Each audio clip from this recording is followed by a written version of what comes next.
And happy St. Patty's Day. Yes, exactly. That's a great way to start. Happy St. Patrick's Day to everyone who's watching us live. Welcome to a very special Bladtcast. Our friend Don Jamieson, for those watching, can see he's got the very large Highway to Hell mug, and I believe I can tell that's a frosted mug. You kept that mug in the freezer, didn't you? That's the real way to keep your mugs. And what better way to celebrate St. Patrick's Day than honoring an album from somebody who drank probably all three of our share of liquor in his lifetime, even though he's been like clean for real for almost 40 years at this point, but he packed it all in before that. In any case, as always, I'm Christian Blatt. As I mentioned, Don Jamieson is with us. You know him, of course, from That Metal Show and That Jamieson Show on Compound Media. Don, thanks for taking the time to talk Alice with us. You never have to twist my arm to talk about the coup. He's one of my all-time heroes, and still at 73. Just as good as he ever was, if not better. So this is great, and we always love when Alice puts out new music. So let's do it. Yeah, I can't wait to talk about it. And of course, Carsen is with us as well. I'll also give my glass a shout out, which is my GNR Bullet whiskey glass. Oh man, I have. I just have a lame like podcast sponsor cup of water. I am very lame. No, Dennis Miller's sponsor. But I do have my Met St. Patrick's Day hat that I'm just not wearing with little Mr. Met with his beard and his hat. So, I'm at least festive if I'm not drinking. Anyway, so I think that I wanted to just spend a couple minutes talking about Alice before we dive into the album. Don was kind enough to be on the Bladtcast not too long ago, and we talked about him then. But just sort of a quick, in a nutshell, when you first discovered the coup, Don, and what maybe for you are some of the high points album wise, and if you want to cast aspersions to some of your less favorite points, feel free to do that, because I have one or two for myself. So yeah, I you know what, I'm too positive of a guy, so I'll stick to all the positives. Please stick to the positive, especially when it comes to music, right? So Coop's been on my radar, not too long after I discovered Kiss. I always loved the theatrical bands. They're, still among my favorites. And for me, I think my favorite album by Alice, which probably not a lot of people would go with, but From the Inside is my favorite Alice Cooper album. I just love all the characters he created on that record. Obviously, it's a true story about, his battle with the bottle. And back then they didn't have Betty Ford clinics, so they literally threw him in a mental asylum, or whatever the correct woke word is these days. I don't know, but they put him in a place where there was a lot of crazies, and but there was nowhere else to go. And I thought he made just a brilliant album out of it. So, there's a million of them along the way. I was just listening to Brutal Planet in the shower. Yeah. That's one. I don't want to say, obviously that's not a modern classic, but no, but it's 21st century, and Carsen and I were actually talking about Brutal Planet, and it had been a few years since he had put something out where I'm like, oh, this is great. I don't think he put much out between Last Temptation and that. And then that was just like a nice return, to like what you wanted from him, basically, and like that song Brutal Planet, I think like even within the last few years, he's still started off the show with it. You know what I mean? The live show. Yeah. And so I think that, and you were saying that From the Inside is not a lot of people's favorite, but it is mine, as you and I talked about in the past. And there's just some great songs on there, and it's weird. I think it's what you get when Alice comes out of basically an asylum and then gets together with Bernie Taupin and writes some music about it, and I think that's a great one. I've talked about how I really first discovered Alice on the Trash album. I was 13 when that came out. That was the first concert I went to at the Ritz in New York, and my mom actually made me a fake ID for it, so that was actually pretty rock and roll. But it was like a fake school ID, because I just had to be 16. And they just looked at it and they're like, whatever, they really didn't care. So great. Yeah. And that was a lot of fun. And, honestly, it's to have Alice be her first show. It's like, well, anybody else is going to be a little bit of a letdown. But and then you go back to the back catalog, and it was like, oh, School's Out. I knew that riff because anybody who grew up in the Northeast, you knew what a big part of your life the daily school closings on the radio were in the winter, and the station that I would listen to would like just have like a loop of School's Out playing in the background, and I'm like, oh, that's what that's from, and you just find it, and it's all so great, and I've seen him a lot of times, and it's most tours since then. He had a few years where he didn't, but and it's I like some of the weird stuff. I mean, the albums that he says he doesn't remember from Flesh the Fashion through Dada. I mean, even Dada's pretty weird, but there's a song called I Love America that really stands out. And when Don and I were trading texts, I think it was back in December, your friend Eddie Trunk was doing a top 20 Alice Cooper lists on his radio show, and I had that on. I think I had Pass the Gun Around on mine is actually the song that I used. But I also made you realize that you left off a great song, Teenage Lament 74 from Muscle of Love. So it was like you had to, you needed like an extra, like a 4A or something for your list. So, but Carsen, what about you? Now, I can tell from the top of that shirt that is a Alice Cooper Trash shirt. It is. And that one, I think like you, Christian, that's what brought me to the party. This, a little bit young to have been into the Headbangers Ball and whatever, but that, like Poison hooked me. And then I got the tape for Christmas. And I remember sitting with my Walkman listening to it and couldn't believe that my parents had bought this for me. Because, I mean, there's like when you're like 12 years old, that's some pretty sexually explicit stuff that you're listening to. And then growing up, and getting to discover Alice later on. And, we were just talking about Brutal Planet, and that too, that hammers me every time. But what's great about the juxtaposition of an album like Trash as a young, you guys don't have this experience, but as a young girl, and then growing up and realizing the humor and the verbal sleight of hand that Alice inserts into the lyrics. And again, it's like rock and roll is still fun with him. And I feel like we've lost so much of that. And I know we're going to dive into the new album. And I was so glad to see that was still alive and kicking on this, even with some of the stuff that he's pulling from in songs that, he's covering. Sure. Yeah, and I think that, obviously there's some great tongue in cheek, songs like Cold Ethel and just I Love the Dead in particular, it's the fact that, and you have to think about the early 70s. It's like, yeah, just listen to these songs about necrophilia on this album. It'll be all right. But yeah, the thing about Trash, it's just like, I can imagine being, a girl because we're the same age, and it's like, yeah, Bed of Nails. Like when you really start to listen to it, you're like, oh, okay. But, but somehow, listening to Trash at that age. And by the way, you're right. I did get it on cassette because CDs were for fancy people. There was that time period, the late 80s. It was like once we were into the 90s, then I was getting stuff on CD.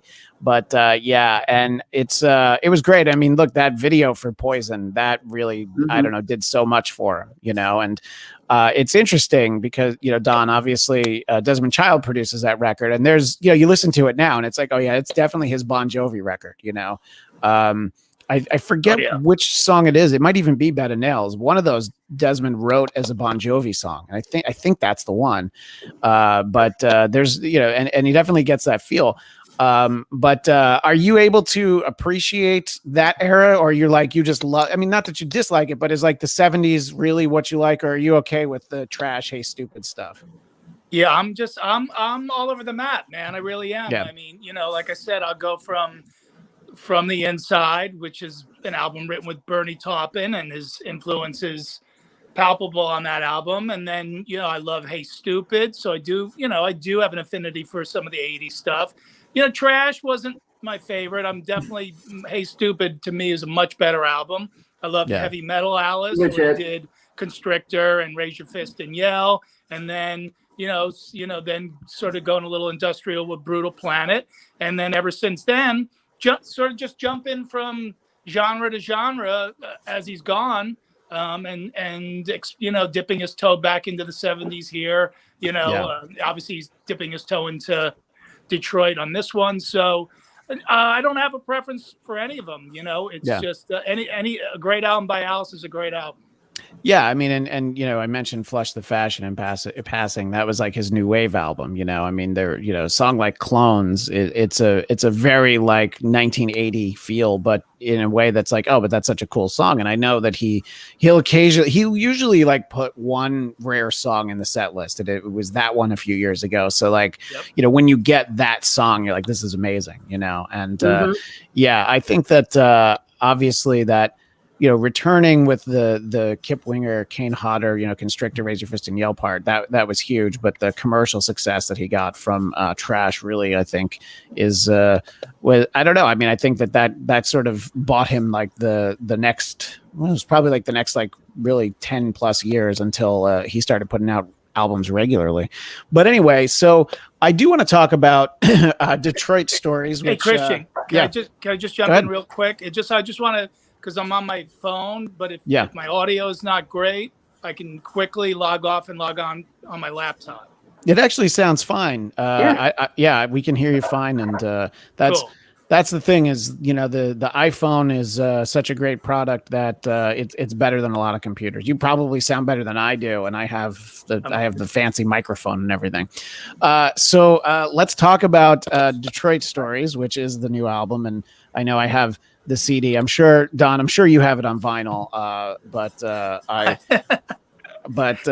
because whenever I see your show, especially when you're doing interviews from home, you've always got some vinyl. You were talking about Paranoid on the latest episode of your show, and of course, because you were at home, you held up the vinyl, and that was a fun segment, which we'll talk about stuff like that. But what were you going to say, Carsen? I was going to ask, did you guys get the bundle with the face mask and the little keychain? No, I did not. I have the keychain. I meant to bring it in so I could like put it on my wall. But yeah, like where you just get Alice's eyes in the little circle. Like it's like a laser pointer, but it's honestly, it's a lot of fun when you're sitting in your studio alone, which I want to do most of my day. So I just like point Alice Cooper eyes at my wall. It's little things like that just, given the last year, really make things fun. And it's a guy who throws out dollar bills with his face on it, and the Dirty Diamonds. Once he had that song, that was like, it seemed like that song was just there so he could throw cheap necklaces, like white Mardi Gras beads into the audience. And my wife is always upset that we're never anywhere near where those land. But the one time we actually had really good seats, the Diamonds went way behind us, so it's like you just can't win. But anyway, I wanted to talk general, and then we'll kind of break down, favorite moments of it. I want to talk about Detroit Stories, and I'm going to just grab my notebook real quick. Yeah, please. Jotted down some notes. Hold on. Great. I love having the notes. And Carsen, you've had a couple of weeks to live with this album, and I wanted to, produced by Bob Ezrin, and wanted to talk to you a little bit about just your overall thoughts. We'll kind of go through it all together. But what did you think? Again, it's very hard for me to find an Alice product I don't like, but look at that. And you go. That's a great notebook, by the way. Love that. It's so good.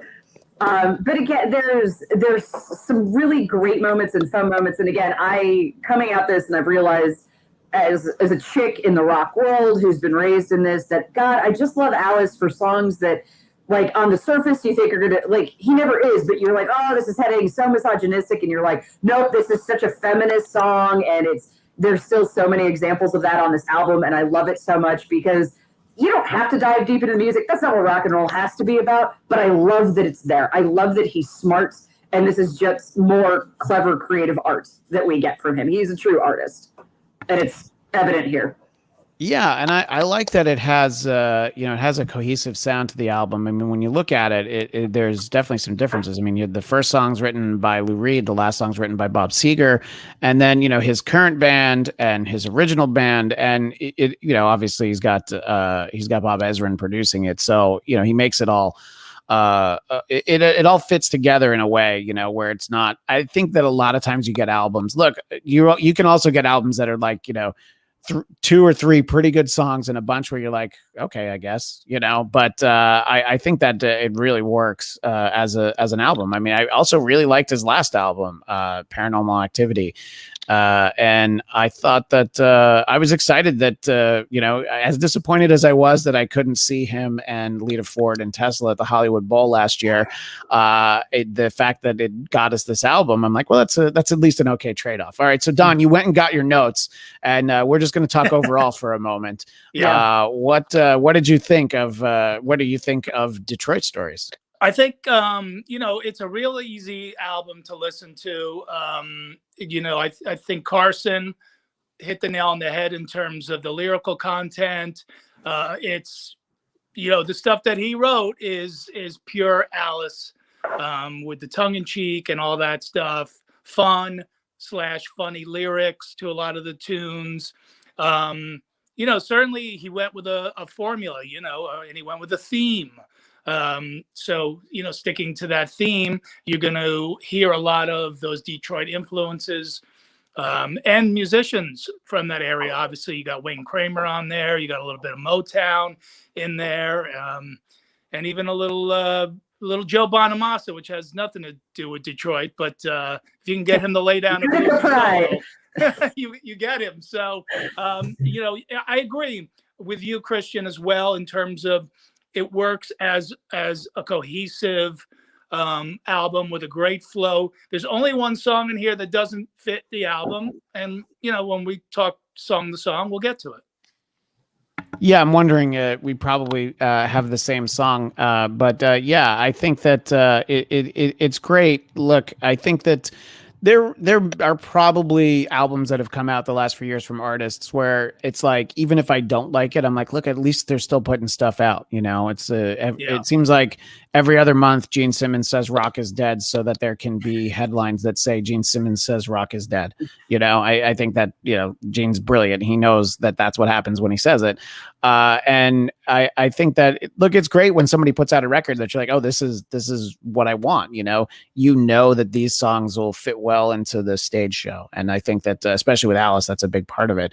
And I would say that, he has a song from the Eyes of Alice Cooper that was just called, it was not called Detroit Rock City, obviously, but Detroit City. And then so there's a song in this album called Detroit City 2021. And I was like, I almost wish he had just re-recorded and included his song from, I think that was 2009, and just put it in there. But, it's it'll all work together, and that doesn't mean it won't be in the song list. So let's just go through. So and look, it's we've got, like I said, the first song, Rock and Roll, is by Lou Reed. I don't know that much about the backstory and, when Lou Reed wrote this, but I'm going to just assume it's not in the last couple of years, just a guess. But considering he's been dead for the last couple of years. Yeah, exactly. But, look, Don, you've worked with enough comedians who have died 4 years ago. They just don't realize it yet, so. Well, Jimi Hendrix is still putting out albums. So Jimi Hendrix puts out an album every year. He doesn't miss it, He's been the most consistent recording artist since he passed away. Exactly. And I mean, it's like, you have to wonder about some of these vaults. I mean, Prince has all this music he didn't want to come out, but now that he passed away, his estate's like, just put it out. Let's just see what happens. So we have this song, Rock and Roll, and I don't know, I really like the song because I think it fits. It's a great table setter for like what the album is. When I heard that this album was going to be called Detroit Stories, I was like, all right, I guess. I don't, I mean, God, the guy's lived in Phoenix since the early 80s, but if he wants to tell Detroit stories. But that being said, I think that it really worked, and I thought this was a nice way to start it. What do you think, Carsen? I love this song, and I'll be honest, I wasn't familiar with it, and I'm not always good at the history part of rock and roll. And right out of the gate, I was like, this is the lyrics for, again, I'm a chick. We live on Instagram. I'm like, oh, I've got like 3 captions lined up that I can use when I need to post pictures some more. And it's just a solid way to start off this album. And especially because you are doing, it's a tribute song in itself, that he's using another artist's work. And I think that's a really solid way to kick off this album. And it's just a solid tune on its own. And honestly, it's one of my favorites. that we've hit on this record right out of the gate. Yeah, I think that look, that's really important. You don't want to put the first song. You don't want to make somebody go like, wait, why did I put this on? You know, I mean, that's how you. Speaking of records produced by Bob Ezrin, that's how you have Kiss's Music from the Elder released. You know, a concept album released with all the songs out of sequence because they're like, ain't nobody wants to hear Just a Boy to start the album. You know. And look, they weren't wrong, but it's like, well, just let it try. But what do you think about Rock and Roll, the song, as a table setter for this, Don? Well, let me put it. I'll start this way. I think it's an interesting cover. Alice is definitely, I guess what he said in the press was, he put a V8 engine in it from the Ford plant in Detroit and kind of revved it up. And obviously he put his own Alice touch on it. So I think it's a good song. As a table setter, it wouldn't have been my choice. I would have flip-flopped it with another song, which I can either tell you or we could wait till we get there. Which song do you think would be the right one to? I would have started out the album with Detroit City 2021. I can see that. Yeah. That's the table setter.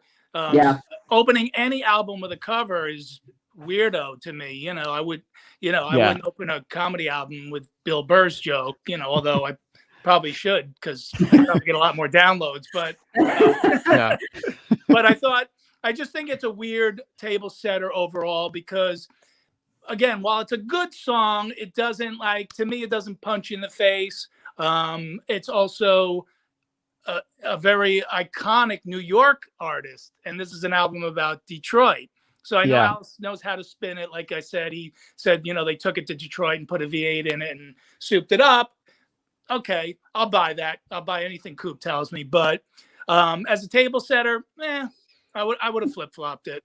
Yeah, no, I think that would also be a great way to do it. But yeah, and it's true. At least the other cover, East Side Story, is the Bob Seger song. At least that's that guy is Detroit. Yep.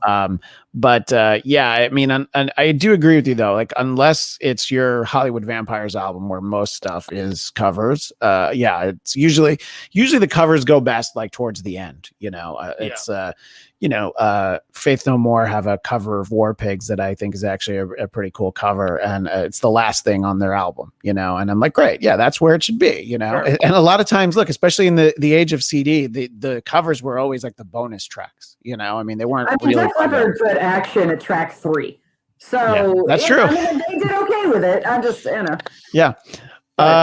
So the second song, Go Man Go, I also I only have one song that I don't love, and it's mostly because it doesn't fit. So I'm going to probably say a lot of the same things, but this is he wrote Go Man Go with Tommy Henriksen, who's obviously been his guitarist for a while, but also Wayne Kramer and Bob Ezrin. So that's the best thing about Don's friend Eddie Trunk always talks about getting your physical relationship with music because of this reason, that instead of like having to have a window open where I'm like, wait, who wrote this and who wrote that? It's just, you just look at the booklet. Yep. But I think that this is a good one. This wouldn't have been my choice for an album opener. But I do also want to bring in, we're talking about Detroit stories, and I want to bring in a guy who is very much Detroit as far as I'm concerned, Mr. Mark Chicchini from the Three Sides of the Coin podcast. Mark, thanks for joining us. We appreciate having you. Very honored to be here. Very happy you got a hold of me. And I know that Don, and that's my friend Carsen up there. Hey, and hey, Mark. Yeah, and Mark, as I mentioned, is from the Three Sides of the Coin podcast, which is the biggest Kiss podcast. And you guys have been doing it for so long, you would think like, oh, you can't possibly talk about Kiss every week, but you guys managed to make it entertaining. I know I couldn't talk about Kiss every week and have people be interested in it, but and look, you Kiss every day. That's true. But I will tell you, much like Mr. Jamieson over here, I'm just in general a music geek. Plug me in. I mean, this guy literally means just as much to me as Kiss does, and all my other favorite Detroiters, Nugent and all the way Steger, all the way on down. I mean, that stuff was just that was the really interesting thing about this record, is because I don't think people around the world get it, and I don't mean to sound pretentious about it, but just growing up when I did in the 70s and 80s, just rock and roll was just such a huge deal here, and you couldn't help but just be bombarded by it. And just listening to this stuff, and we'll get on with it. Unlike my show, here I am, Mr. Courtesy, because I actually took notes. I did all this like really stuff. Here's what I love is that everybody took notes for this show except for the host. I've got it all in here. But look at Don's cool notebook, Mark. Hey, Don, I was this close to running over to the magic room over here. Did you get the box set with the desks? With for Detroit Stories? No. The School's Out where the desk opens up? It wasn't so much School's Out. It was the retro of the entire early. Maybe because I do this a lot on 3 sites. Maybe I'll go get it and I can show you why I was upset with it. But please. I love stuff like that. I waited for them. They put down the slimmed version of that box set like a year later. That's when I got it, where it was just it was almost like a long box size with all the discs like packed into it.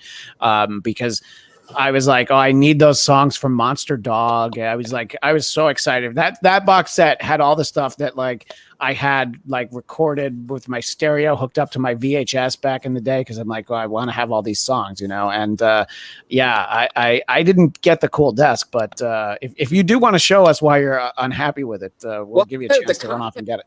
The content was cool, but I think the guys, I don't know if that was Rhino or whatever. They're like, it's 11:30. We said we'd have this thing done by midnight. Went over to Kinko's, got on the color copier. Didn't even look to see how the copier went. These kids, they won't know any better, and they threw all the crap in the box. When I got that thing, I was like, you got freaking kidding me. It was very, very disappointing. It took me long enough to find an original pressing that still had the panties inside, so... and that was School's Out that had the panties, or was that and I'm wearing them right now, Christian. Well, that's why you found it for the show.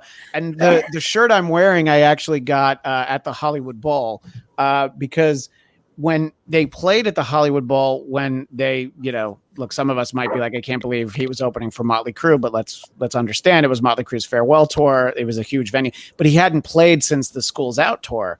He hadn't played at the Hollywood Bowl. Obviously, he played all over LA. So the shirt says like however many thousand days it was since then. But I know that at the show that they did originally at the Hollywood Bowl, they had like an airplane overhead, and they dropped like the paper like panties all over everybody. And Carsen, I'm sorry, I know that some women hate the word panties. And it really is awful, but given why you're talking about it, it's utilitarian, so I will allow it. Yeah, look, it's Alice. What are we going to do? That's the other thing, right? Like, come on. But and that's better than I think I have from the trash tour. I have like a dollar bill with his face on it that I grabbed off of the sword. Anyway, so as we're talking about the new album, Mark, we only started going through the tracks just a couple minutes ago, but just give us your overall thoughts, and then we'll talk about the first few songs, Mark. I really dig it. I like the fact, he's paying homage to his. Granted, he was born here, but he really did. His career took off, thanks in part. I don't know if this is again. I'm a really geeky Alice fan too. It's not just Kiss. CKLW. Do you guys know what the story behind that? I'm 18 got airplay because it had to have Canadian content, and CKLW was from Windsor, Ontario, which is a city right across from Detroit. Bob Ezrin, who was Canadian, produced Love It to Death. And therefore, they called CKLW the Great Eight. Back then, the power was not with FM. It was with AM. It would reach like Chicago and Cleveland. And, oh, wow. It would reach. Well, all of a sudden, the Canadian content rule, they start playing I'm 18. And that's where Alice really hit. And then they moved out west. They moved to just north of Detroit to a city called Pontiac.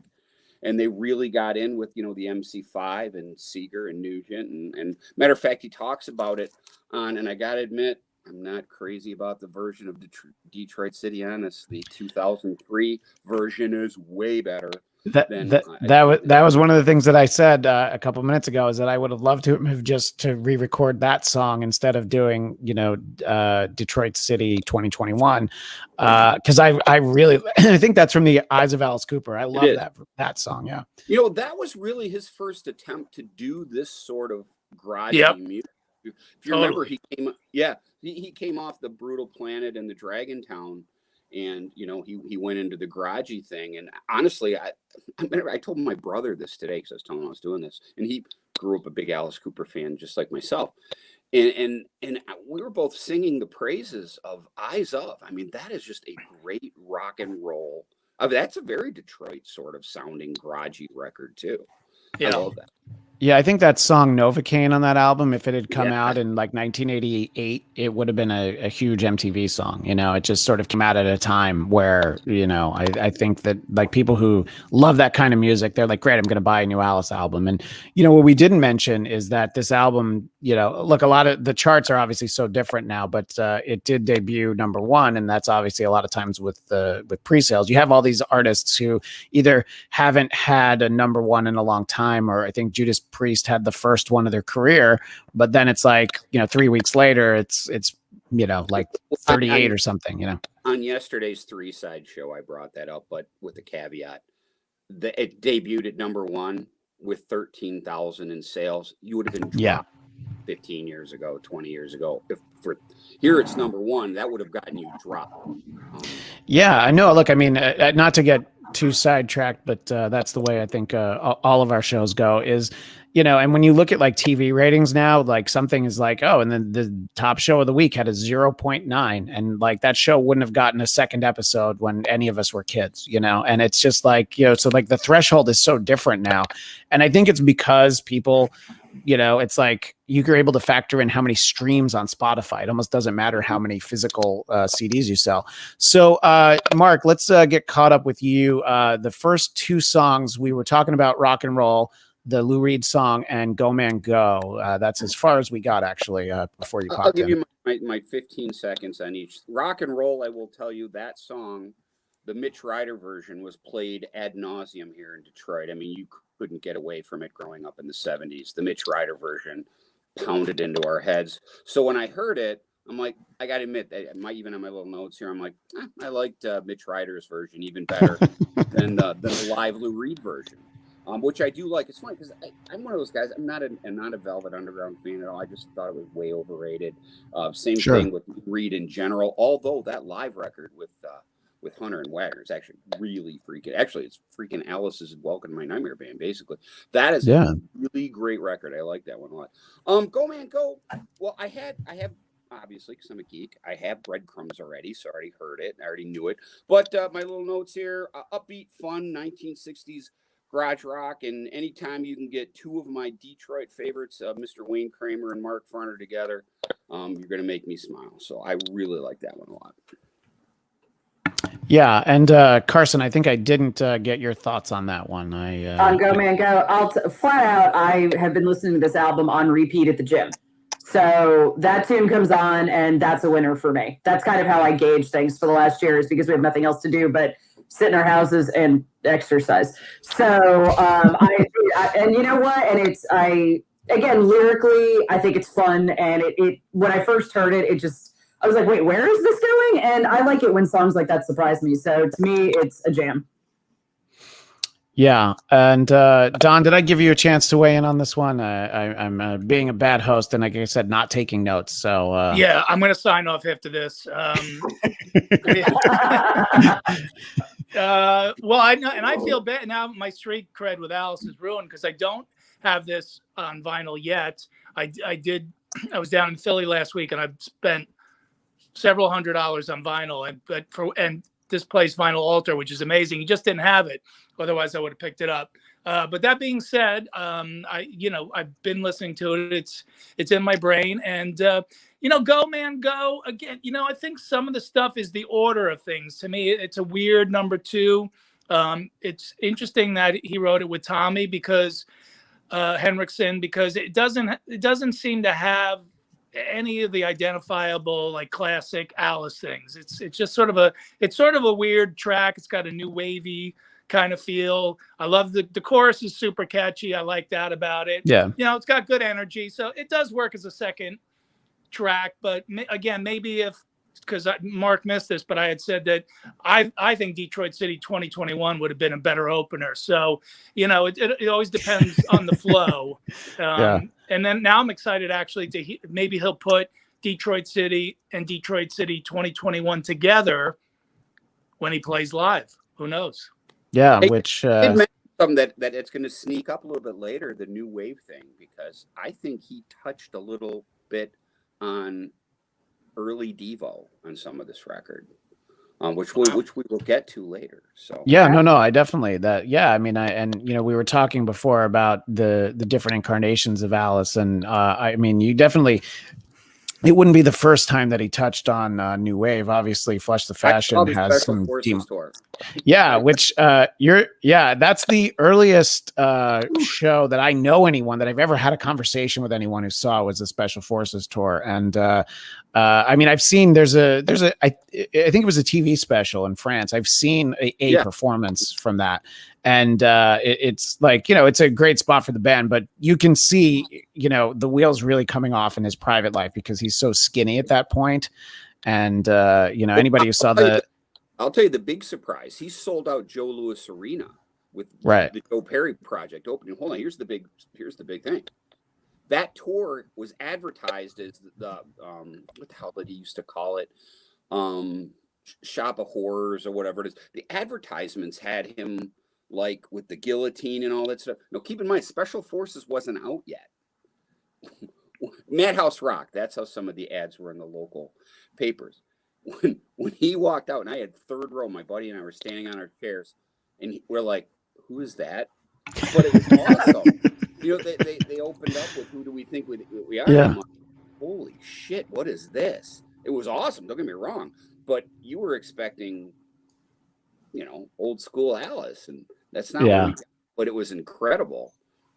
Yeah, and we're talking about Alice doing covers. 7 and 7 is one of, I think, his best covers. Talk from Flush the Fashion, also a great one. Yeah. Yes. So and then when you see the titles on the back of the album and you see that one is called Our Love Will Change the World, you can think like, or you're like, all right, well, this is Alice, so I'm sure it's going to be all right. Don, did you, when you saw there was a song called that, did you have even a moment of hesitation, or you're like, nah, Alice will do fine with this? Yeah, the latter, definitely. But I didn't know. So that's a cover also, right? Yeah. Mm-hmm. So, yeah. Yeah. I'm not a fan of this one. It's got a Beatles-y feel to it, which I'm not a Beatles fan. It's a little too bouncy and poppy for me.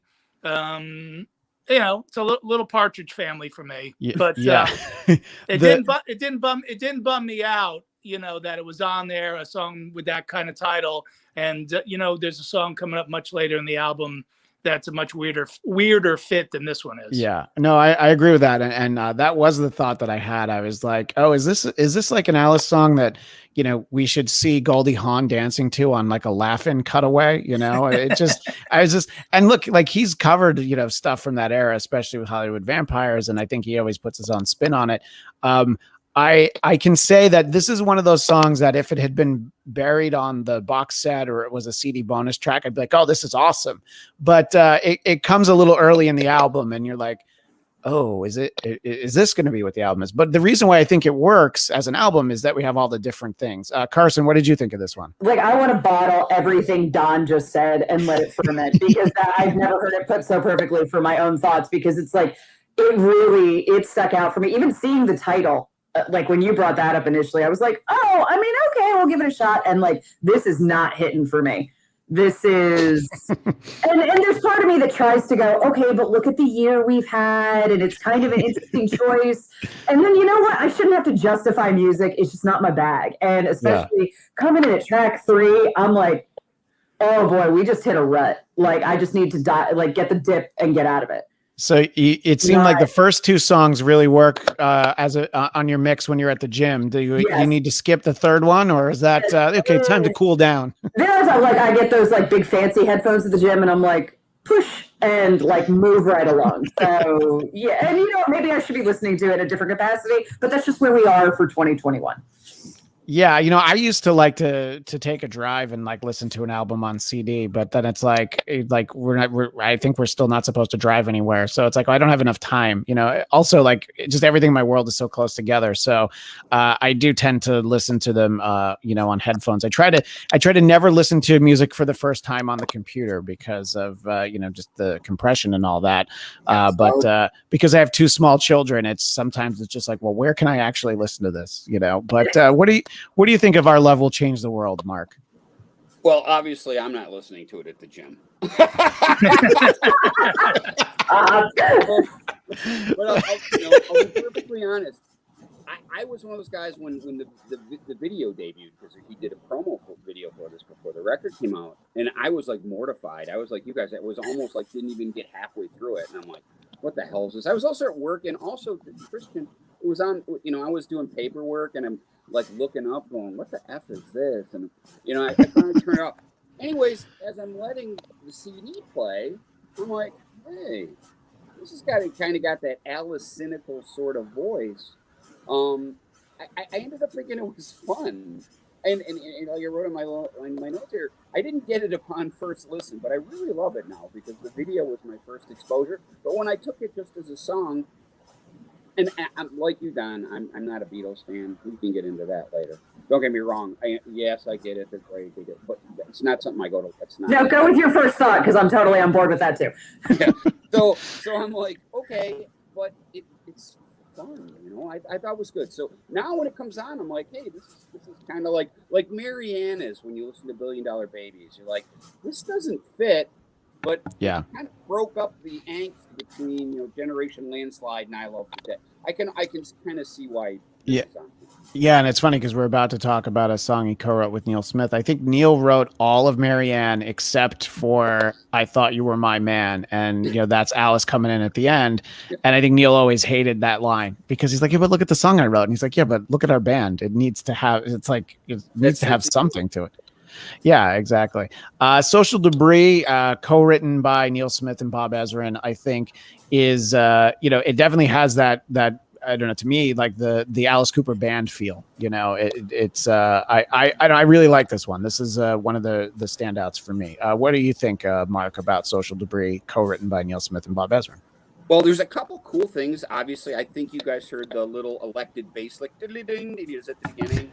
It's just like out of Elected. Which is also cool. The little bit of the bass lick from Reflected on Pretty's for You. It's the third time that's popped up. Yeah. Now we're going deep. Nice. Also, too, did you guys catch, speaking of Flush the Fashion, did you catch the vocal melody, which is just like Dance Yourself to Death? I'm looking to play my tail. That whole rhyming section is just like Dance Yourself to Death. Now that you say it, I get it. I haven't listened to Flush the Fashion start to finish in a while. I like that song, Dance Yourself to Death. But now that you say it, yeah, that's complete ripoff. He ripped himself off. Wow. Look, if Alice is going to rip anyone off, at least he rips off the best. Yeah. So, what can you say? I mean, everybody but GB, Glenn Buxton's on her, great rocker. I love this one. Excellent. What do you think about this one, Don?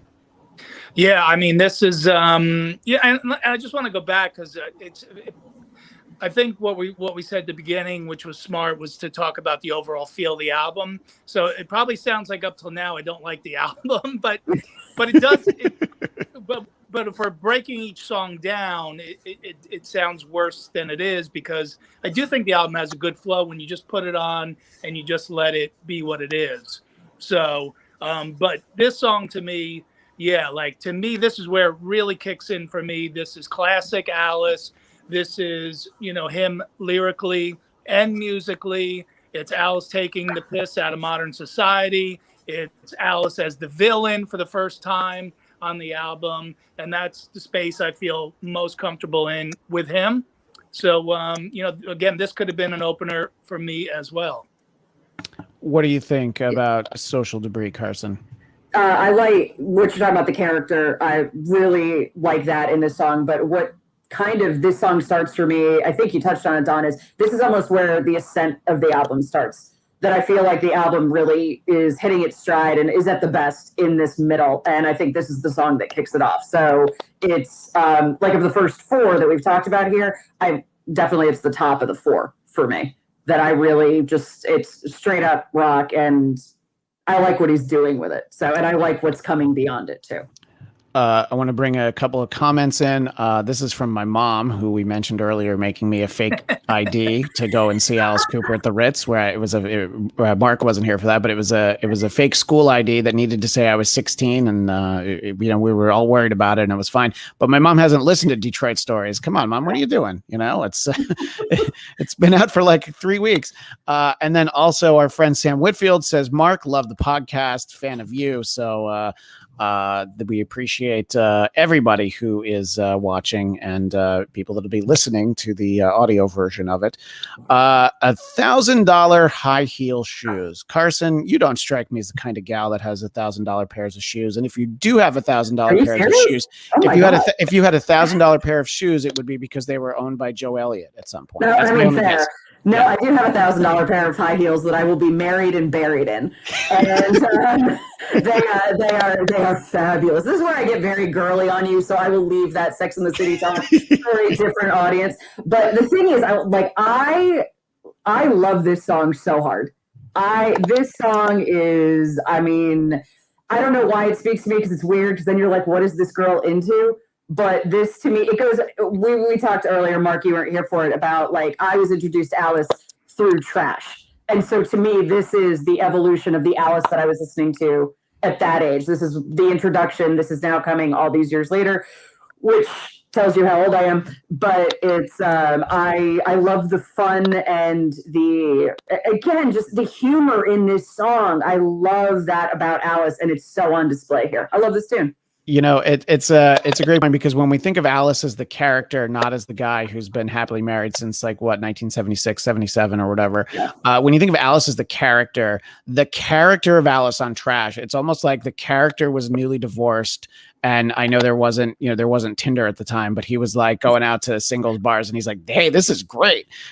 So it's almost like this is a kind of a continuation of that. When you can separate the two, this is like, Alice out on the prowl, and in the case where he's not trying to murder anyone. What do you think about this one, Don? Yeah, I think Mark mentioned Alice stealing from himself. If you really give this one another listen, it really has a Welcome to My Nightmare kind of groove going on between the bass and the horns and the organ. So this is another one that Alice stole from himself. Wrote some really clever and funny lyrics too. And it's a super fun song. I'm not big into doo-wop, so I'd love to, if it wasn't on Detroit Stories, I'd love to hear just a more stripped down version of it. But this is at least a trip. May not be a home run, but it's a triple.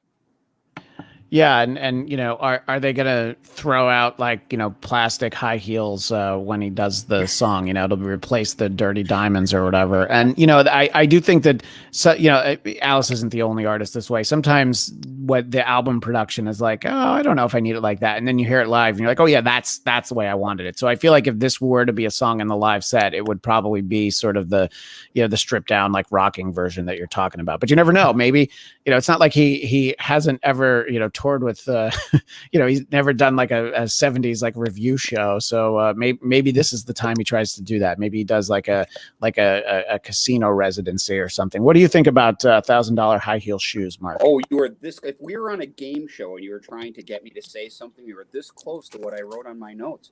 This is right out of the Blues Brothers. This really does sound like something, and I mean that in a good way, because sure, you've got those records are dynamite. I mean, just dynamite. Look at the band that Jake and Elwood had behind them. Those guys are some of the best session musicians ever. Anyways, I digress. Funky Alice, love it. And I think, Carsen, this may sound sexist. I don't want it to be. I played in bands my whole life. When Mustang Sally comes on, girls just love to hit the dance floor. And this song has really got a Mustang Sally sort of vibe to it. So when I was listening to it, I'm like, God, this reminds me of every time when that song would come on, the girls would flood the dance floor. Oh my gosh.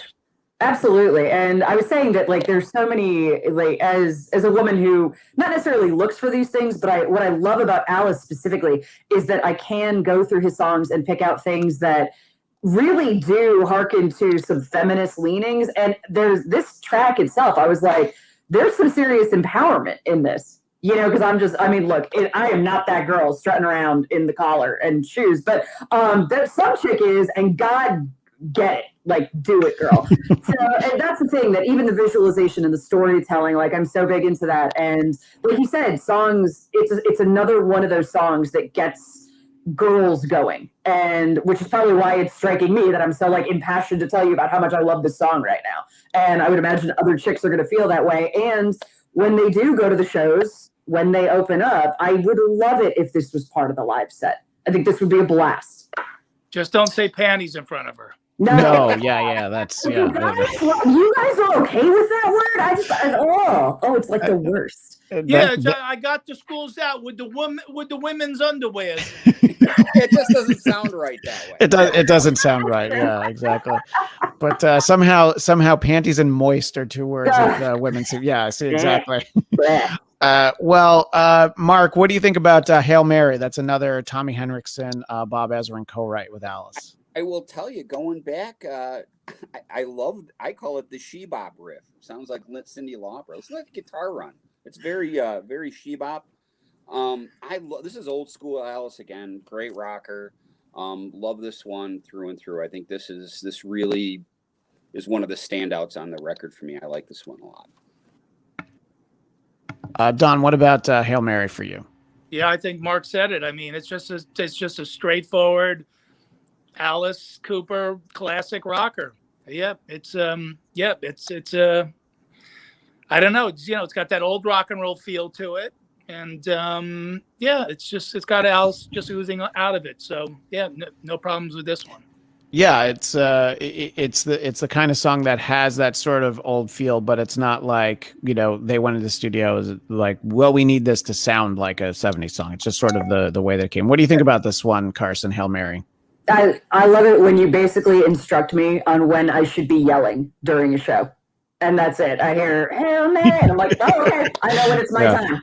And, it's to simplify it, that it's kind of something that I know where I'm supposed to sing along, and you anticipate it. I look at a lot of stuff as concerts because, like, that's all I want to do is go to shows. And you've told me where I'm going to put my fist up and where we're all going to be yelling in unison. And, like, it's just a straight up rock. Like, not necessarily anthemic, but it's got that, I see the visual vibe to it if it's played live. Right. Yeah. I think that a lot of times you can pick out the songs that are going to be played live, like on Welcome to My Nightmare, that I'll Bite Your Face Off. You're like, yeah, well, that's obviously the one, and this one, it's a little harder to isolate, but yeah, I agree. So we've talked a fair amount about Detroit City 2021, but Carsen, just sort of in a nutshell, does this one work for you? I know Don wanted the placement to be elsewhere, and Mark would like the placement to be off the record. But Carsen, what did you think about it? I was okay with the placement of it, but I don't disagree with everything else that has been said before. I'm not sure I would have totally kicked it off the album like Mark, but I definitely see. Again, I don't know that. It was how do I put it? Like, it's not what I expected. I think I expected it to be better than it was, and maybe it was because I looked at the track listing and was like, oh, and then went, oh. Are you familiar with the one on Alice Cooper? The yes. Okay. Yeah. So that was why again, like, sometimes when bands revisit things, you're like. It's hard to, especially when you love an original track, but I love it when bands evolve and try new things. But this was just a little bit more meh than I think I was expecting. I thought it was going to be like, we were talking about the Special Forces record. There's Generation Landslide 81, which just has another verse, I mean, it's a live version, but and I think the other verse, you're like, okay, that's interesting. It's sort of in the same place. And, but I think that, it is in the inferior version. And it's more that like you hear it and you're like, oh, you know what? I hope he on his radio show tells stories about hanging out with Iggy Pop and David Bowie. I think I would rather hear the stories than hear the song that doesn't really get into it, you know. But Don, you know, you thought that this would be a good opener for the album. So I feel like because it is, you know, this is Detroit's stories, Detroit City 2021 would be the way to do that, right?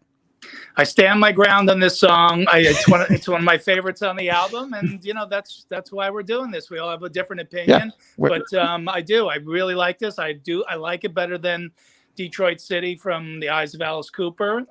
As much as I love that album, by the way. But I like this one better for whatever reason. Yeah, I think I think that's the one. Somehow I missed him touring on that album because I just don't remember seeing a lot of these songs. Yeah, am I going to believe you guys am I going to believe you guys or my lying ears? Right, exactly. So Mark, you've already been pretty upfront how you feel about that, but let's talk about track 8, Drunken in Love. That's a Dennis Dunaway co-write. What did you think of that song? You know what? Here's where the album, and again, it's not horrible.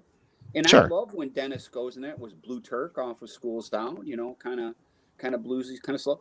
I thought it was standard. That this sort of thing is not his strong suit, Alice vocally. You know, it doesn't have the sinister sort of cynical. You know, I just thought it was. To you know, one of the things said earlier, man, whatever. But it's, you know, not a highlight. Yeah, look, it's sorry. This is when my eyesight really betrays me. I think there were 15 songs on this album. This is one of those ones where you're like, yeah, we could probably have a little bit. You know, we could probably not have 15. We could have 12, you know, but, yeah, I don't know. I mean, it's again, there isn't anything where I'm like, oh, this is just outright terrible. But yeah, this is not my favorite. What do you think about Drunken in Love, Don? Yeah, I mean, I'm kind of with Mark on it. Although, you know, I always like when Alice sort of just veers off into some weird unknown territory, like when he did Some Folks. Yeah. It's like Alice Cabaret, and you're like, but it's still fucking rules somehow, you know. And so Alice as the old blues man, I think was, you know, it just doesn't fully connect in the same way. But I'm not mad that he did it. Yeah, it's a basic, very standard blues progression kind of song. Hey, you throw Joe Bonamassa in there, that certainly helps. But yeah, that one could have probably waited or been in the box set somewhere down the road. Yeah, it's a good box set song. Yeah, that's true. There are some great box set songs out there. What do you think about this one, Carsen? Kind of along the same lines. Like, oh, if this was on an extended version, if you were like, hey, get the super deluxe and you get that extra track, and I'm like, oh, okay, that was a solid bonus track, but it's just not a standout for me. And I hesitate to call it filler because it's not like it's that level. It's just, it's not something that when I listen to the album, it's not standing out to me. And just there's so many high points on this album, which of course that's a good thing. You have to have the high points if you're gonna have the low. And yeah, it's just kind of there. Well, so it's not bad. From Carsen in my era, this would be a great song if it was side 2 on the single. You know, if this was the backup. But you know, before even like the CD singles, you know, when it's like yeah, but the song that's on the other side of the single isn't anywhere else, so I have to buy it. But what do you? Carsen gets off the treadmill. She this is like, I'm gonna die. Can you hurry up already? This is the song to, you know, dab with the towel a little bit. Yeah, that's when I start looking around and I'm like, if somebody entertain me, it's fine. Yeah, like what's up on the TV? Oh, it's TBS is showing 4 episodes of Friends, or at least that's what happens when I go to the gym. I don't know about anybody else. But all right, so Carsen, your thoughts on Independence Dave? Independence Day, I'm going to be honest, musically, it's not one of my favorites, but lyrically, again, it's fun, and it's the way it's presented we all know somebody like this. We've seen them on Facebook for the last how many, year or two. And that's the commentary is part of what I love about Alice. So while musically, I'm not saying it's one of my favorites, it still has earned its place on this album for me. Independence Dave is the Facebook friend that sometimes you have those posts where you're like, you know what? I have like 2 people I want to hide this from because I just don't want their feedback on it. So like, yeah, Independence Dave, I don't want to hear from. What do you think about Independence Dave, Don? Independence Don. Yeah, this is one of the things I love about Alice is when he creates these characters. So, to me, this is one of my favorites on the album. Again, the old rock and roll feel to it, fun songs, fun lyrics to it. And just to jump back to Drunken in Love, I do love the lyrics on that song. Maybe that's why I'm a little more disappointed that it doesn't click. And also that, Dennis Dunaway was obviously directed in a certain way to play. Because if you leave Dennis, and I've gotten to know Dennis over the last 10 years and left to his own devices, he wants to play, like Unfinished Suite, like he wants to be up and down that fretboard all over the place. But back to Independence Dave. Yeah, just one of my favorites. Classic Alice. Love the lyrics. Killer tune. Yeah. What about you, Mark, for Independence Dave? I'm on Team Don here. Fun. Also, too, a throwback to the Zipper Catch a Skin record. Did you notice the vocal delivery? Very, very, almost like you did in the song I mentioned previous. It's very much like I'm Alive. That is the day my dead pet returned to save my life. Yeah. The phrasing is very similar. Also, the drums, very 7 and 7 is. A lot of the snares, very garagey, very fun. I like this. One of my favorites. One of the highlights. Yeah, I do like it. I think it's fun. I think that the standout, one of the standouts on the album, I haven't had it long enough where I'm going to really say like this one's absolutely my favorite, but I do like I Hate You because it does feel like it's almost like this isn't the case, but you feel like, oh, this could be left over from the sessions of the original band. I mean, it just has that feel, the interaction, it's obviously, Alice has worked with so many musicians and everybody has nice things to say. I know Don, literally just yesterday, you talked to Damon Johnson, who I've talked to about Alice. Everybody talks about how great it is to work with Alice.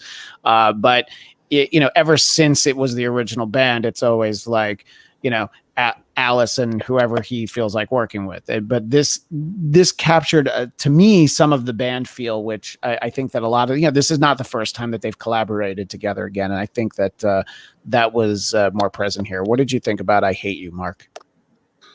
This one here is where I throw in some early Devo.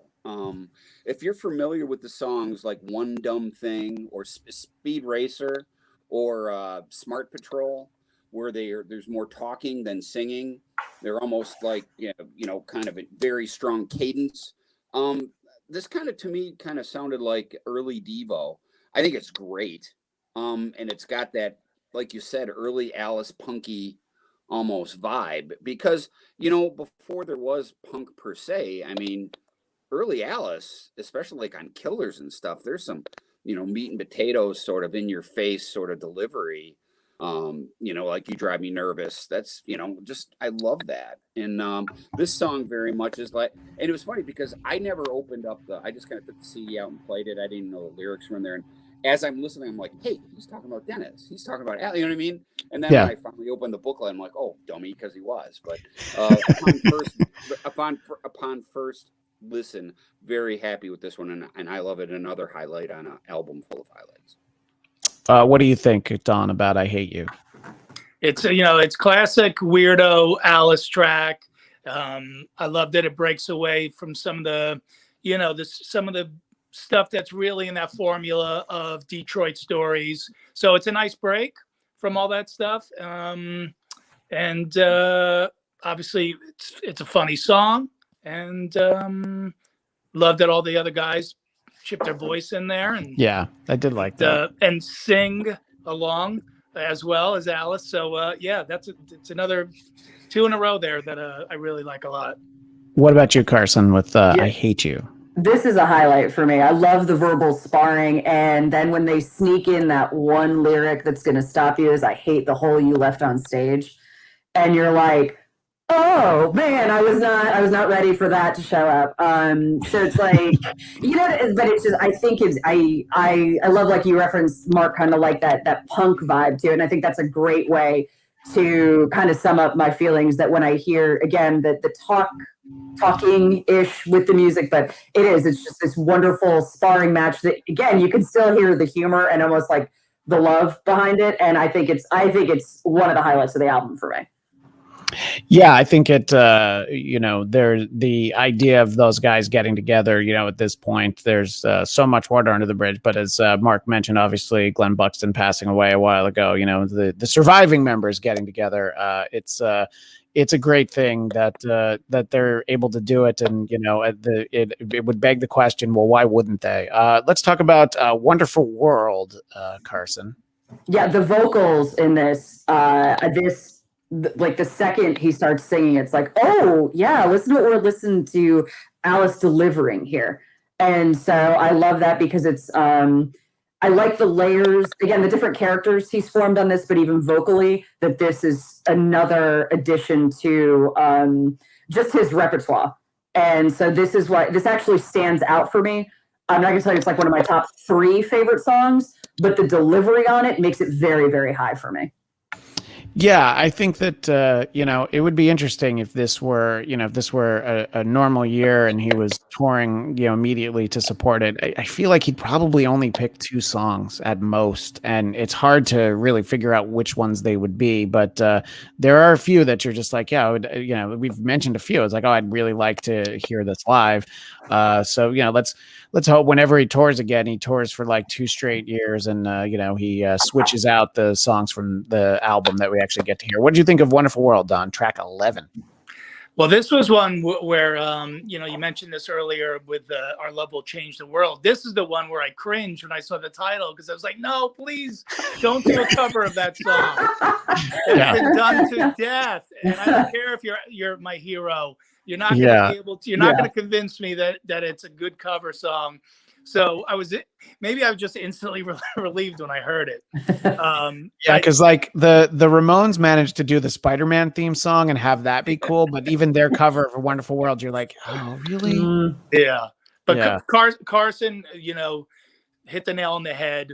This one is it's all about Alice's vocal delivery. He does so much cool stuff with his voice here. You have the classic Alice growl in it. And to me, I'm hearing a little 80s feel in here where I could almost hear it on Hey Stupid for some reason. Yeah, no, I didn't think of that, but there's definitely something that would fit with that. What do you think, Mark, about Wonderful World? I think I was listening to a different song than my friend Don was, because I'm going all the way back to the 60s. My first inkling on that was it sounded like the Doors to me. I thought Alice. Wow, because I have that same exact comment for a song later in the album. Yeah, I thought it sounded like the Doors. I like it. To me, it sounded more like it should have been on Dragontown. I thought it was. It's a cool vocal. It's very, like you said, Don. That this part, it's classic Alice delivery.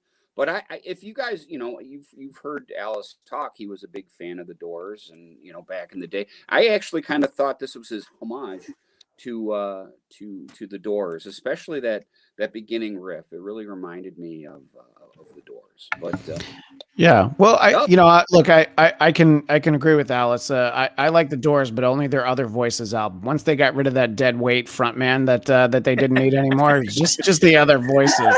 That's really the one where it's at, because finally Raymond Zarek could shine. But let's talk about from a similar era, Sister Anne, which is a MC5 song, and appropriate that we ask Mark from Detroit, what about this song, its inclusion, this version? What do you think about the song in general? Are you effing kidding me? This is the stuff they shot into our arms, in first grade. You knew the MC5 stuff. Plus, this one was already on Breadcrumbs. Again, I gotta admit, it's much like rock and roll. I'm so used to the MC5 version for as much as I like it. I think people who buy this record, if they don't know the MC5 version, they'll really dig it. But you know, I like the original better. But it's a freaking great tune. And again, this song really surmised everything that Detroit Stories is. You know, loud, brash. You know, the whole Detroit Stories thing too is very much. I'm pretty sure Don. I don't know about you guys, but you know, with Rob Halford, you know, Detroit and Birmingham, England, very similar. I mean, working class, boom, boom. You know, Yeah. This song really just reminds me of what something that maybe Rob could have said around Birmingham, England. It's the same thing. You know, this song really epitomizes just that Detroit. We're not going to finesse you to death. We're going to just play the same riff over and, you know, as fast as we can and as much distortion as possible. And this also song is a reason that the great Lemmy was so inspired by the MC5, because Motorhead didn't care about fashion or any and there he is. You know what I mean? Exactly. Don, that's a pillow? I thought it was a cardboard cutout until you picked it up. That's a Lemmy pillow, right? This is my emotional support, Lemmy. The just a quick aside. Obviously, most people know I worked for Dennis Miller for a long time. When he had a TV show on CNBC, Lemmy was a guest. And usually, you know, it's like, okay, well, do they want sandwiches? Do they want the fruit plate or whatever? And they said, just give him 2 bottles of Jack Daniels and it'll be fine. And, and he was great on the show. And those those Jack Daniels bottles were definitely empty, but it's that's what he needed, and I love that. I was so fortunate. I bet you, like, probably just below Kiss and a couple others. I saw Motorhead pretty much every time they were here from the early '80s on. And again, it was great because fortunately too, I met him a few times, and whenever you just talk rock and roll with him, he used to say, because from Detroit, every time you guys are so lucky you had the MC5. I wish they were bigger. Blah, blah, that this is the reason, this is how it's done. So it's great that Alice, included this on here. So. Sure. Yeah, no, definitely. So Don, Sister Anne, your thoughts? Yeah, I didn't know this was a cover. So when I heard it, my first thought was like, great, here's another great Alice character brought to life. So it's not surprising that he did cover this. When I found out it was, I think it's the best cover song that he takes a shot at on this album. And it really suits his character. I'd love to see Sister Anne hanging out with Nurse Rosetta sometime. Nice. Both characters would no doubt be played by his wife, Cheryl, and that would work out perfectly. So what do you think, Carsen, about Sister Anne? Sister Anne, I thought, was a perfect fit for this album. And I'm sorry, Mark, I'm not as familiar into MC5, certainly know their legacy, but I think this was a really good inclusion for Detroit Stories. Like it makes perfect sense on this album. Yeah. Talking about making perfect sense on the album, it brings us to my lone complaint. I don't think Hanging On by a Thread, Don't Give Up belongs on the album. And I have to put a caveat first. Look, if him saying at the end, call the suicide prevention hotline, if even one person does call that because they were thinking of it, I'm like, all right, great, you saved somebody's life. I can't complain. But it bothers me. And I'm just like, oh, why just put that in the liner note? I'm just like, it's not a song. And when this was a video, I'm like, oh, that's kind of cool. They did all that. I didn't love the song then. It just doesn't fit on the album at all, though. And right. I'm not going so far as to say I hate it. I'm just saying I don't love it. I love the intent. I love the message. But look, we have Hey Stupid. That can be our suicide prevention song. Look, it's got backing vocals by Ozzy. What else do we need? But so this is a weak point on the album for me. What do you think, Carsen? This is the weak point on the album for me. I'm just gonna go put that right out there. Yeah. And then as I'm listening to, and I know I keep referencing, all I have to do in my life is work and exercise. So I'm at the park listening to this and I'm running and then this hits and I'm like, oh. And then I felt guilty when he hit the suicide hotline at the end. Because I'm like, oh, I'm a terrible person for being like, I don't want to listen to this again. And I'm like, because like you said, if it saves one life, yay. Yes. But yeah, it is, boy, this was this just brought it down for me, man. I've honestly skipped it on subsequent listens. But yeah, look, we're talking about, it could have the reverse effect. Somebody could be like, I like this song so little that I don't know if I can go on, at least not with the album. I don't know if I can keep listening to the album. That's actually why they put the suicide at the end of the song. Like, that's why the hotline is there. Yeah, look, as a standalone video when it came out last year, it was like, oh, look, he did something new. But what do you think about Hanging On by a Thread, Don? Well, for me, it is the end of the album because I don't like either of the last two songs. So it would be a great way to end the album. Yeah, because you are getting that very serious Alice at the end. I do like the song. I had Alice on my show when they put the video out. I really like the song. I like Alice. Sort of, it's the anti-Alice, right? This is positive affirmation Alice, which, I don't mind him not being the villain at this point in the album. So, but yeah, I guess my biggest comment on the whole album is maybe some of it is the order of it. Like, if this was at the very end, I like it better, but I think we all agree it does not fit on Detroit Stories. He could have left it off. It was a single, obviously, that he put out last year. Yeah. Yeah, but I do like the song. I will say I do like the song. What do you think about this one, Mark? Oh, geez, look at the time.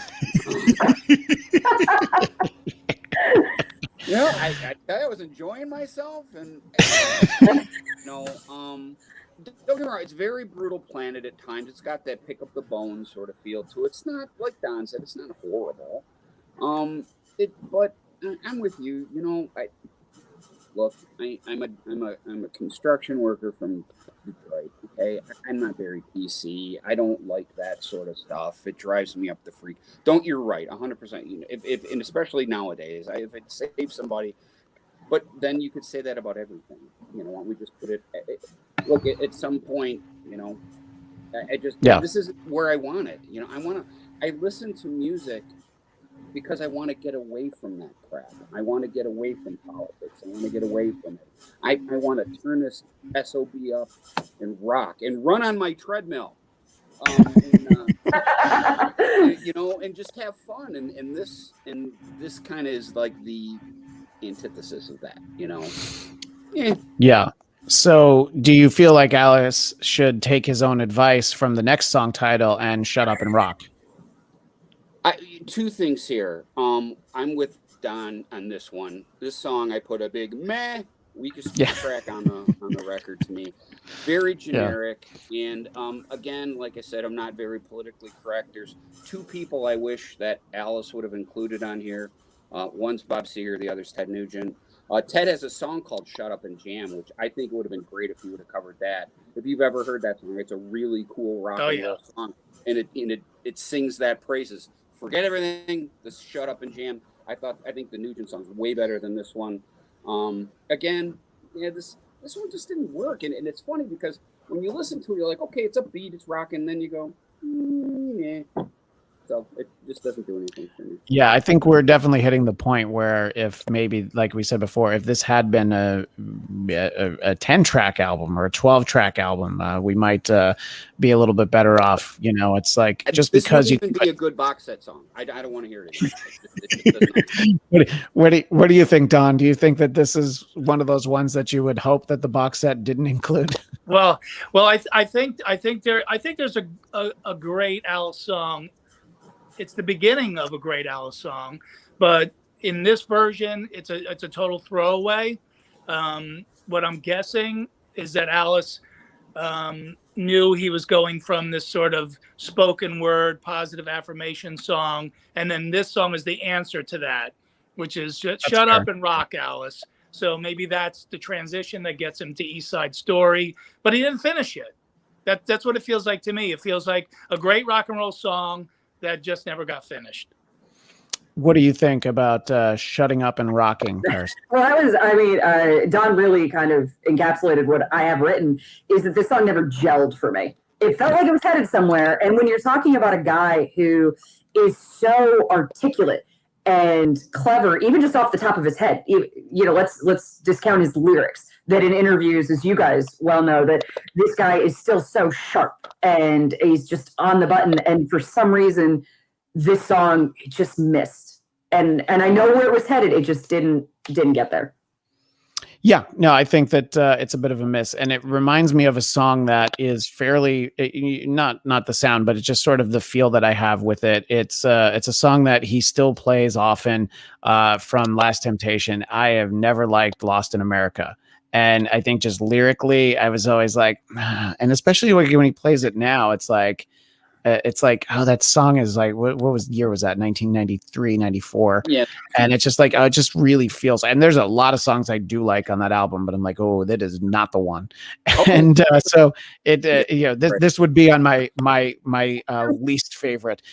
I would put together an album called Trash, but I would mean it in a different way. Songs that maybe you drag into the old trash can on the desktop. And this would lead it off.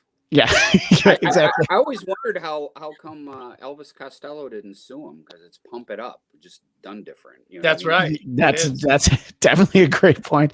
Well, the final song on Detroit Stories, which I assume my mom has already ordered from Amazon, says we brought the comment before that she hadn't heard it yet, but now she's like, oh, I'm only going to listen to like 9 songs on it. But let's talk about East Side Story, written by Bob Seger. Carsen. Honestly, it doesn't do a ton for me, and I feel like I should be apologizing to Mark as a Detroit guy already right out of the gate. It's just I don't know why it doesn't hit for me. I would have welcomed Hollywood Nights, even though it wouldn't have kept in the theme. There's plenty of Bob Seger music that I would definitely welcome, but I need to hear Night Moves again, because Garth covers that at every show, and like I've had my fill of it, Mr. Brooks. But yeah, this man has a library. We could have picked. I don't know why it didn't hit. What were you going to say, Mark? You youngins got to check out Bob Seger but when Bob Seger did nothing but rock and roll, like from 75 back. I mean, Lucifer would have been a great tune to do on this. You guys know that song? I don't know that song. I will definitely look it up though. Bob Seger's Lucifer. That tune would fit perfect on here. I mean, the song title makes me think it would be a great Alice song. It almost doesn't matter what it sounds like. So Don, you said that you weren't crazy with the last couple of songs, so I assume that East Side Story is something that perhaps could, get pushed into the East River. I'm not quite sure what the best thing to do that would be. Yeah, and I think we all feel the same way. With Bob Seger is a legend. I was so thrilled to see the last tour that he did, and he was still brilliant. But yeah, this one, I don't know this. This song's not in my blood. I don't know this. I generally like deep tracks by bands. Certainly Thin Lizzy did an amazing version of Rosalie, which then you go back and discover afterwards. So maybe I'll go back and discover the original Bob Seger song or version of East Side Story. But yeah, I'll take Mark's notes from Wonderful World. To me, this is the one that has the total 60s vibe. It's Gloria by the Doors, the way it's done here. So well, and I think Gloria is a Van Morrison song to begin with. So it's like, it's like any of us who had a look. Mark, I know that you. Mark, I know that you really made a name for yourself in the Kiss world with tape trading, and anybody who traded a lot of videotapes, that when you get a copy of a copy of a copy, you get the color at the bottom and it's all squiggly and all that. This sort of feels like that. I think you nailed it with Gloria, but it's like, oh, it's a cover of a cover of a cover, and I agree. So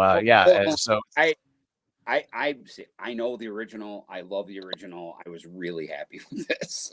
I dig this tune. Also, too, this is a song that I grew up with. I mean, it's funny because obviously the is regionality a word? If not, I'm coining it now. Growing up here, we heard all those early Bob Seger tracks. I don't know if you know, this was Bob's very first hit. It was a local. Oh, wow. Yeah, so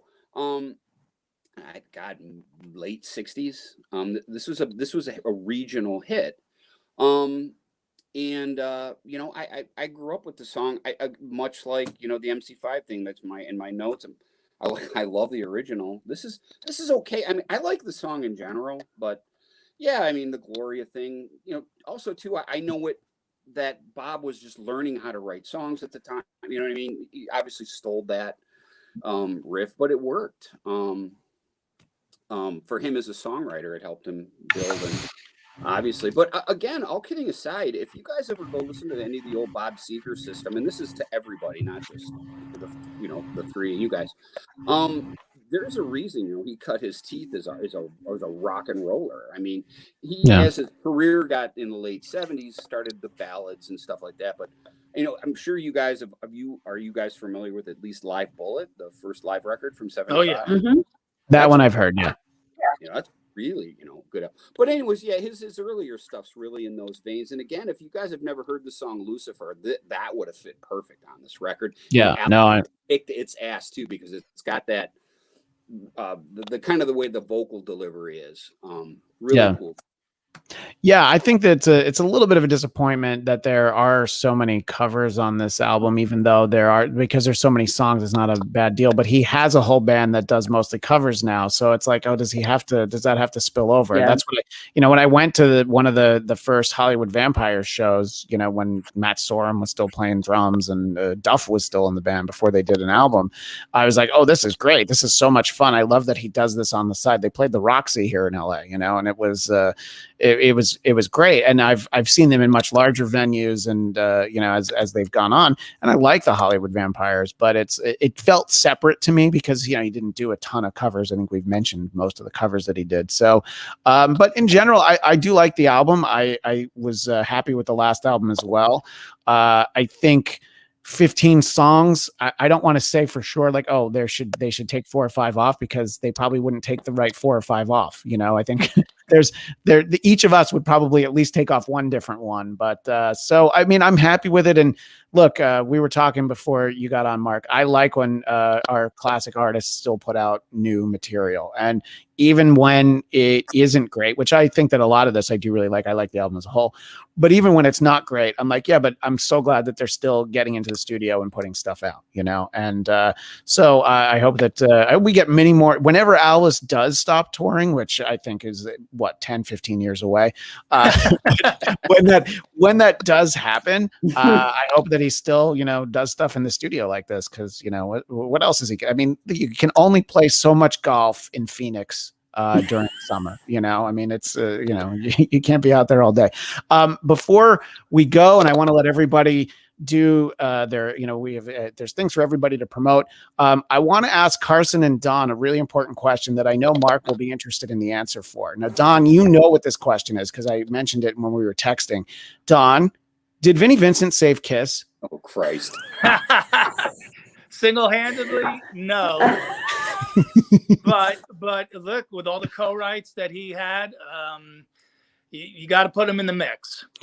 That's a fair answer. I mean, and also, you know, with obviously with Lick It Up, but then, you know, helping prop them up again with the co-writes on Revenge didn't hurt. Carsen. Creatures. Yeah, sorry, of course, and on Creatures. Yeah. So I know that's a big reason why, you know, to Mark's point, the reason why he always says this is, you know, collaborating at that point in their career without Vinnie Vincent, who knows, you know, what the material would have been. And it's hard to argue, just like it's hard to argue that, you know, there are so many wrong turns in that guy's career, but there's so much talent, you know. Yeah, even when he did a comeback, you know, a few years ago, even that he managed to botch. But Carsen, did Vinnie Vincent save Kiss? I mean, I think save is really, really a loaded word for you to give to that. But credit where credit is due.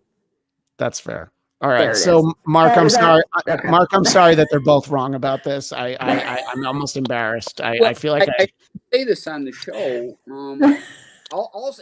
In all seriousness, you take the song "Lick It Up" away from the Kiss canon, where does that leave them once they take the makeup off?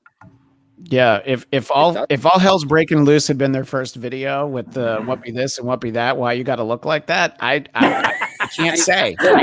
As a great umpire would say, I calls them as I sees them. And the worst song on Lick It Up is the title track. That's all I'm saying. They would Don say what you will, but that song's in movies. That song's in. I know.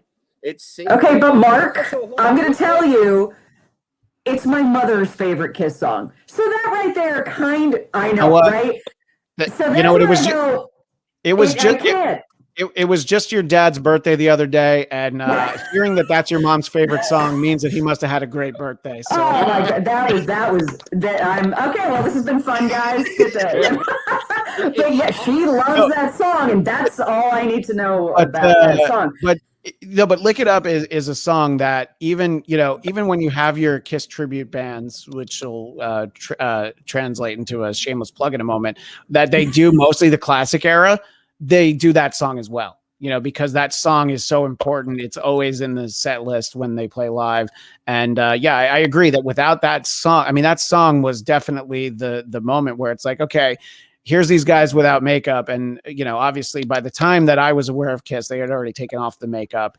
But for most people are like, oh, okay, so is that Ace Frehley? Is that Peter Criss? They don't look anything like I thought they did, but so having a big song like that, I think was the important thing. And I don't know what on that album would have been anywhere near as popular, even if it's A Million to One.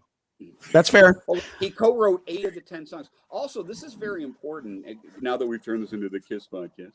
But by the way, Carsen, my wife, she hates Lick It Up. Whenever that comes on, she can't. Anyways, but currently, well, if you want to say, when Kiss is touring on End of the Road, now this speaks volumes about Ace Frehley and Bruce Kulick, and they at times. They still play, obviously Cold Gin and Parasite at times. To Ace, writes. But you could say the same. Vinny has Lick It Up and I Love It Loud currently in 2021 when they play. That's as many as Ace has for his writing and what they currently play. And Bruce has the Goose Egg, and that's not anything bad about Bruce, but there's none. So when you talk about what they contributed, songwriting wise, there's Ace and Vinny, at least in the current what playlist they're doing now, the same amount. And that just is what it is, as they say. Yeah, no, that's it's a fair point. And if you if you want variations on that conversation, make sure that you check out the 3 Sides of the Coin podcast. You can get it in a lot of different ways. I do like the video version of it because that. It's more subtle, sort of the way you guys rag on each other, or when you have your 4th side, Lisa, on too. It is one of those weird things that there's a lot. You get some of the more subtleties than when you're listening, and so find it on YouTube, find it everywhere. And Mark, your band is called Left for Dead. I hope I said the name right. Yes, Left for Dead. You can find the record now. Here's because there's like a punk band and a speed metal band, because we weren't super original because we just don't care about that sort of thing. It got great. We did Dynamite with reviews and all this stuff. But anyways, we have a song called Rock and Roll Dogs, which is you can find on YouTube. And the album is called LFD, which I don't have a copy of because I'm horrible at promoting myself. But it looks just like the Foghat cover. So that's if you see cool. Foghat.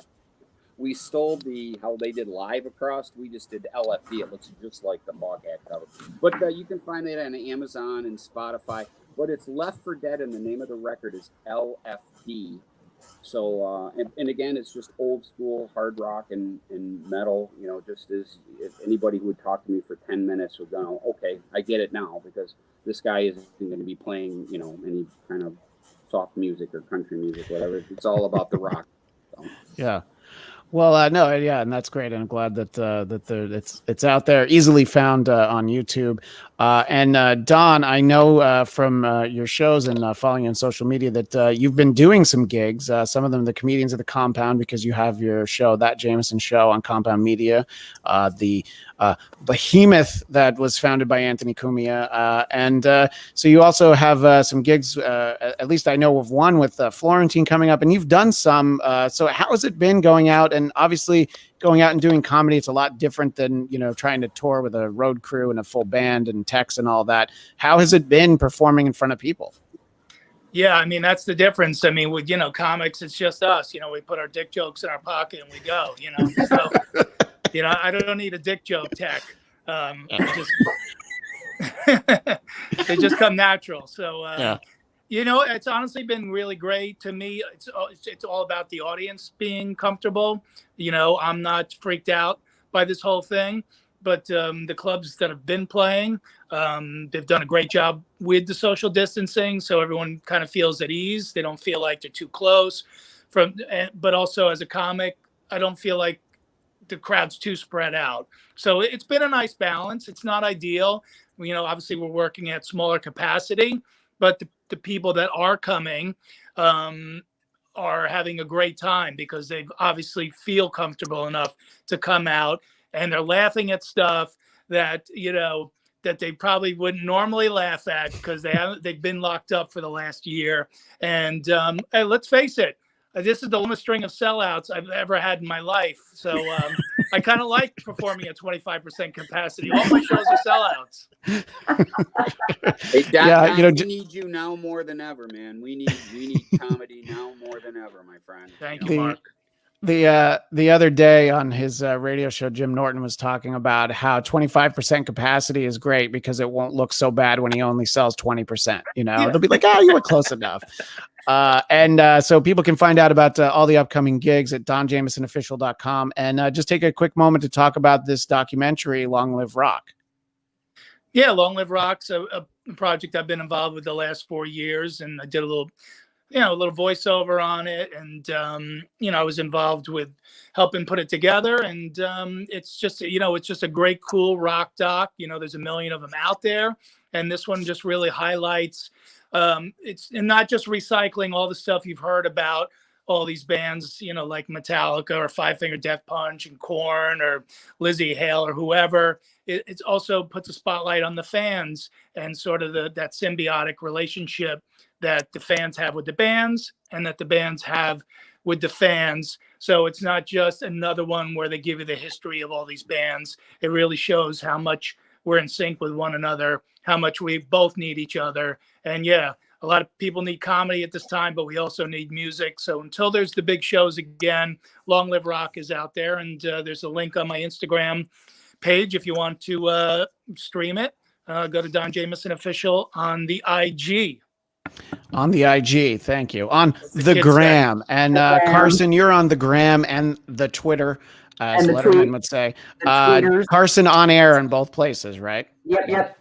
And people can find you mornings in Nashville, where you live, with Big D and Bubba, right? Yeah, actually, nationwide, because we're syndicated. Also, I just finished. I knew that. It's all. I mean, dude, whatever. It's. Are you listening to country music? I know you're not. It's fine. But I did in Our World. I just finished season 2 of Music's Greatest Mysteries, which should be on Access in, I think it's this summer. They're gonna hit. So yeah. So I can't tell you the mysteries because apparently I'm not allowed to. But that makes it better. And to bring it back around to Kiss, if you're in Southern California, be sure to come out to see Kissed Alive, the hottest tribute band in Southern California.